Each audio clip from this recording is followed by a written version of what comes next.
দুই যা মিলে আজকে বাড়িতে বানিয়েছি পাক্কন পিঠা। খুব মজাদার একটি পিঠা, যেটা বানানোর পর দীর্ঘদিন সংরক্ষণ করে রাখা যায়। গ্রামের বাড়িতে বৈশাখে নতুন ধান উঠেছে আলহামদুলিল্লাহ। ধান থেকে চাল তৈরি করে আর সেই নতুন চাল দিয়ে আজকে বানানো হবে পাক্কন পিঠা, যেটার সাথে আপনারা কম বেশি সবাই পরিচিত। পিঠাটা দেখতে যেমন সুন্দর, খেতেও বেশ ইয়ামি মজাদার। এই পিঠাটি আজকে মাটির চুলায় তৈরি করবো আর সেটাই শেয়ার করবো তোমাদের সাথে। হ্যালো এভরিওয়ান, আসসালামু আলাইকুম। কেমন আছো সবাই? আজকে বাড়িতে তৈরি করব পাক্কন পিঠা। বিয়ের পর শ্বশুর বাড়িতে প্রথমবারের মতো পিঠা বানাতে যাচ্ছি। মা এবং শাশুড়ির হাতে পিঠা খাওয়া হয়েছে বহুবার, নিজে কখনো ট্রাই করা হয়নি। সকাল সকাল ঘুম থেকে উঠে শাশুড়ি মা চুলাটা লেপে নিল। পিঠা বানানোর জন্য প্রথমেই চালটাকে মেপে নেওয়া হচ্ছে। এর জন্য প্রথমে চালটাকে মিটারে তুলে নেওয়া হচ্ছে। এখানে চালের পরিমাণ ছিল 200 গ্রাম কম 5 কেজি। আমি বিয়ে করেছি আজকে 9 বছর, কিন্তু এই 9 বছরের ভিতরে কখনো নিজের হাতে পিঠা বানানো হয় না। ফার্স্ট টাইম শ্বশুর বাড়িতে পিঠা বানানোর এক্সপিরিয়েন্সটাই আজকে তোমাদের সামনে তুলে ধরবো। প্রথমে চালটাকে ভালো করে ধুয়ে তারপর এটাকে কিছুক্ষণ রেস্টে রেখে দিতে হবে, যাতে করে চালটা ভালোভাবে ভিজতে পারে। চালটা ভালোভাবে ভিজলে পিঠাটাও খুব সুন্দর হয়। সবটা দিয়ে আজকে পিঠা বানাবো না, যতটুকু প্রয়োজন ততটুকুই দেবো, বাকিটুকু রেখে দেবো। তো এখানে শাশুড়ি মা চালটাকে ভালোভাবে কচলে কচলে ধুয়ে নিচ্ছে। সাথে আরো লাগবে ডাল, আর এখানে ডাল নিয়েছি 1 কেজি। এটাকেও এখন ভালোভাবে ধুয়ে নেবো। চালটা ভালোভাবে ভিজে গেলে এটাকে এখন ছেঁকে নিতে হবে, যাতে করে চালের মধ্যে কোনো রকম পানি না থাকে। পানি থাকলে কিন্তু চালের গুঁড়িটি ঝরঝরা হবে না। তো ভালোভাবে ছেঁকে নেওয়ার জন্য এটাকে আমরা এখন কিছুক্ষণ রেখে দেবো। এদিকে আমার দেবরের ছেলে এসেছে কাগজ নিয়ে তার দাদুর কাছে, পায়ে বেঁধে দেওয়ার জন্য। পায়ে কাগজ বেঁধে নাকি সে স্কেটিং খেলবে। ও খুব দুষ্টুমি করছে, আর এটা নিয়েই আমরা হাসাহাসি করছি। জ্যৈষ্ঠ মাস বলে কথা, আজকে অনেক বেশি গরম পড়েছে, আর আজকের ওয়েদারটাও ছিল অনেক বেশি সুন্দর। বিকালের আকাশটা দেখো কত সুন্দর নীল হয়ে আছে। বিকালের সৌন্দর্য উপভোগ করার জন্য আর দূরে যেতে হয়। আর এইদিকে চাল থেকে পানিটাও খুব সুন্দর করে জড়িয়ে গিয়েছে। তো এটাকে এখন আমার শাশুড়ি মা বড় একটা বুলে নিয়ে নিচ্ছে। মেশিনে নিয়ে চালটাকে গুঁড়ো করা হবে। তার জন্য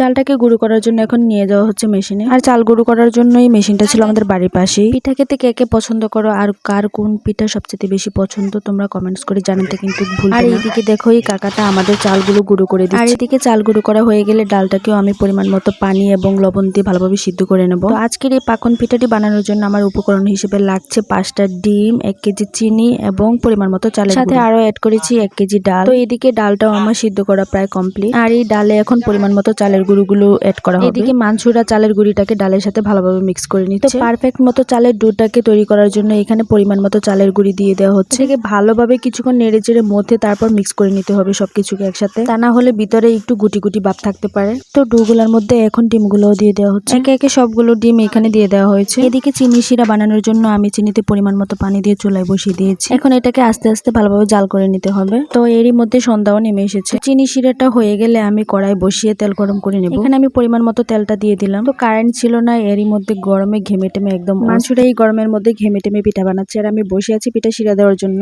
এত গরমের মধ্যে মাটির চুলায় বসে রান্না করা, তার মধ্যে অনেক বেশি গরম, সবকিছু মিলে ভালোই লাগছে। এদিকে রাত হয়ে যাওয়ার জন্য আমরা একটু বেশি তাড়াতাড়ি করছিলাম। এদিকে মাংসটা বড় একটি ডো নিয়ে মোটা করে বেলে নিবে। এই পিঠাটির সাথে আগে আমি কখনোই পরিচিত না। মাংসর আজকে আমাকে হঠাৎ করে বললো চলেন ভাবি পাকন পিঠা। তো আমি আগে কখনো ট্রাই করিনি, তাই আমার কাছে এটা একটু ইউনিক লাগছে। যদিও সবটাই আমার শাশুড়ি এবং মাংসরা করছে, আমি টুকিটাকি দাঁড়িয়ে একটু হেল্প করছিলাম। তো অল্প সময়ে সহজ করে বানানোর জন্য ও প্রথমেই ডোটাকে একটু মোটা মোটা করে কেটে নিল, তারপর এটাকে ছোট ছোট করে পিস পিস করে কেটে নেওয়া হয়েছে। এখন সব কটাকে সুন্দর করে ডিজাইন করা হবে। খেজুরের কাঁটা দিয়ে এভাবে সাইড দিয়ে সুন্দর করে কেটে নেওয়া হয়েছে, যাতে ভেজে নেওয়ার পর দেখতে একটু সুন্দর লাগে। পিঠাটাকে বিভিন্ন ভাবে ডিজাইন করা, তোমরা তোমাদের নিজেদের ইচ্ছা মতো যে কোনো ভাবে ডিজাইন করে নিতে পারো। তারপর একে একে সবগুলো পিঠা আমি তেলে ভালোভাবে ভেজে নিচ্ছি। পিঠাটাকে একটু লাল লাল করে ভেজে নিতে হবে। ভালোভাবে ভাজা হলে এটাকে দীর্ঘদিন রেখে খাওয়া যাবে। এদিকে সবগুলো পিঠা বানানো কমপ্লিট। মাংসরা আর আমি বসে হাতে হাতে সবগুলো পিঠাই বানিয়ে নিয়েছি। দেখতে কতটা সুন্দর লাগছে তাই না? পিঠাগুলো ভাজা হয়ে গেলে এখন আমি এগুলোকে শিরায় দিয়ে দেব। শিরায় দিয়ে পিঠাটাকে একটু ভালোভাবে নাড়াচাড়া করে নিই, যাতে করে মিষ্টি শিরাটা পিঠার ভিতরেও যায়।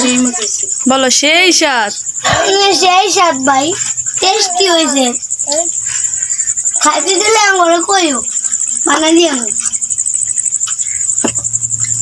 কেমন হয়েছে আরফান? মজা।